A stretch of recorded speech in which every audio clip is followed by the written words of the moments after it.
Hey guys, Lexi here. So this video I'm going to talk a little bit more about safety, and I'm actually just going to get right to the heart of the matter. I was going to go into a few more ways you could help yourself feel safe, but when I really thought about it, that's not really so much what I do. There's a lot of other spiritual teachers and other healers that can help you with steps and tools and processes. But what I really like to do, where my heart's really aligned, is just getting straight to the point and straight to the heart and the truth of the matter.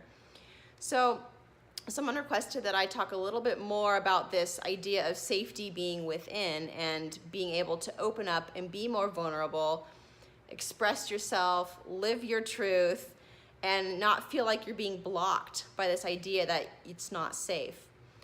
So if you guys watched my last video on safety, I went in a little bit about how we have, a history, energy patterns, it's in our our collective consciousness on this world that we are not safe as human beings to express our emotions, to be who we truly are, and to show up authentically in the world. We're taught from a young age that it is not safe to shine our light. It's not safe to open up our hearts and be vulnerable because somebody could hurt us. So that's what's at the heart of safety. You can create safe spaces for yourself when you first start getting in touch with your emotions. There'll be people that you feel like opening up to, and there'll be people that you don't. And that's just following your intuition about what feels safe to you. But at the heart of the matter is that safety doesn't really exist.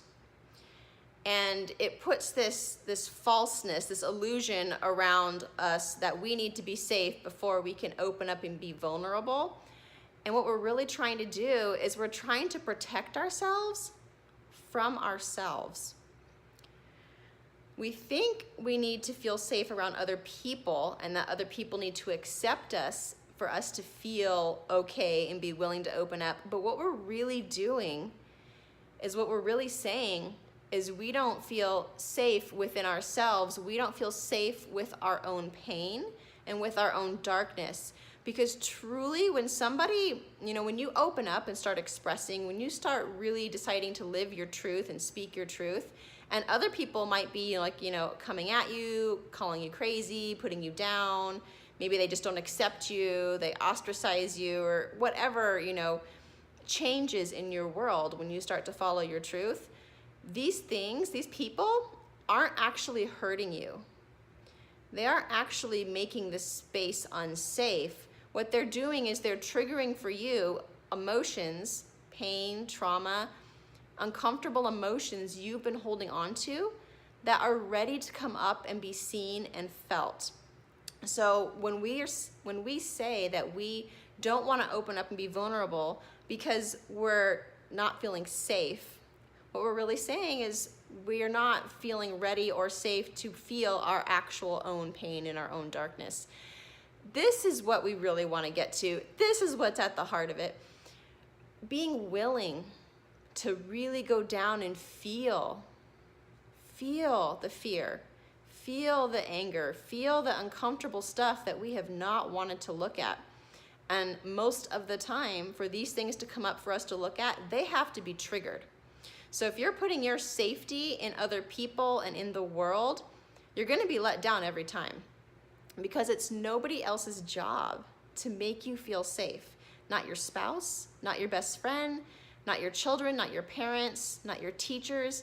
It's actually not their job. And I know this is a huge, consciousness on our planet that we need to have a safe place. It needs to be a safe planet for us to be able to open up. And that's great and wonderful to be kind and to be supportive and to be open and accepting of people and all our differences. But ultimately, that puts a lot of expectation on other people to make you feel safe. And really, the only way you will ever feel safe is when you come back to knowing yourself and when you come back to being willing to feel the pain, feel the trauma, feel the fear. Once you felt through that, you realize that it doesn't matter what other people are doing around you. It doesn't matter what situation you are in, but you are always safe because you are now cultivating a relationship with yourself, with those darker parts of yourself. And the really cool thing about that is the more you are willing to feel those darker parts of yourself, the more you're allowing in the unconditional love, the more you're allowing in the joy, the more you will be able to feel that peace and stillness within. So it's all about being vulnerable. You know, you're not gonna feel safe, not completely, not 100% safe, before you take that step and you push your comfort zone. You just gotta be willing to feel the fear, willing to allow it to arise, be willing to allow somebody to be upset with you when you speak your truth and express yourself. It is not easy, believe me. It has kept me for many, many years in my shell and not wanting to even come out and do videos like this. For a long time, I had a desire to interact with people more, to be my spiritual self, to really come out and share my gifts. But I didn't feel safe. I had a lot of experiences from childhood that told me it was not safe to be myself. But that's a box I put myself in. You know, that's not what other people did to me. Just because other people judged me, just because other people told me, you know, to knock it off, stop crying, don't have a tantrum, behave properly, you know, it's not on them that didn't make me feel safe. I did that to myself because I could have decided whenever I upset somebody, you know, especially as a child, when I, you know, expressed who I was, I could have decided when they didn't accept that, that was okay. And that I loved who I was very connected to who I am inside, to my soul's song, and I could have decided that it didn't matter.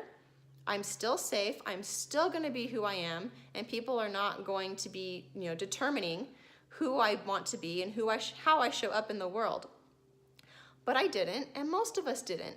You know, most of us took on this collective consciousness of fear, and it's not safe, and all the energies around our ancestors telling us this world's not safe, you know, and we realized then that to survive, we had to try to, you know, figure out when we could express, when we couldn't express, when it was okay to be ourselves, when it wasn't okay, and it was just this manipulating game. But a lot of us now, most of us, especially if you're watching this video, we're all here to help heal the planet. We're here to help heal ourselves, our souls. We want to shine our light, and that desire is getting so strong that we are no longer tolerating our pain anymore. We're no longer tolerating this idea that we have to hide who we are, that we have to be accepted, that it needs to be safe first before we show up in the world. We're the leaders. We're here creating a new world.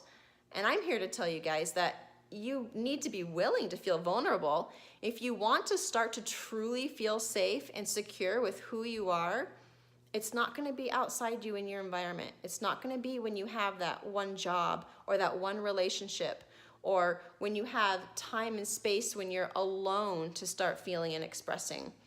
You can do that, and I certainly did that at first. I didn't want anybody to know about my anger and fear, so I would make sure I had, you know, spaces that I was alone and I didn't have the feedback from other people. And that's great. That's perfect first steps. But now I realize that there's no need for me to be alone. I am safe being who I am. Does that make other people uncomfortable? Yeah, a lot of times it does, because I'm very honest. You know, I come from my heart. You know, I come from a loving space. And if I need to speak up, I will speak up, and I'll do it as gently and kindly as I can, because that's who we all are inside. It doesn't mean we're, you know, being like, well, these words are kind of tricky, the way we put meaning on them as human beings, but it doesn't mean you're being selfish or rude or mean when you're speaking your truth. Quite often, our culture tells us it does. Depends on how, you know, how you're coming off, but if you're coming from the heart and you're speaking your truth and you're expressing yourself and your emotions, that's not wrong. That's not wrong. Even if someone else is uncomfortable with it, even if they tell you it's wrong, you know how you feel. You know if it felt better to you or not. And maybe, you know, there'd be some guilt or shame that you have to kind of feel through also and work out on the backside of that, because we are taught it's not okay to be angry. It's not okay to say what you truly feel, because it could hurt other people's feelings. Or they could come back and not accept you, and they could push you out of the group and, you know, dump you on the curb, and you have to fend for yourself. but ultimately you want to be secure within yourself. You want to develop that relationship with yourself, because that is what's gonna feed you your joy, your passion, your energy. That's where you're gonna feel your security and your safety. So when things fall apart around you, you're not falling apart. You're not shaken up. You've already had that knowing that who you are, your essence, your soul's song is so beautiful and bright and powerful that it doesn't matter what other people think. It doesn't matter. You know what it is to go within and find that stillness. Now, this is what's at the heart of it. I know that was probably pretty profound, and it can seem like sometimes like we don't even know where to begin or how to get there. And I could totally help you guys with that. I offer private sessions. My website is healingattheheart.com. And if anybody wants to talk about this further, we can, schedule a session, have a chat. My sessions are all just conversations like this, just helping to shift and open up to a new way of being, a new perspective, and I can help guide you along the way. Thanks for watching, guys. Bye.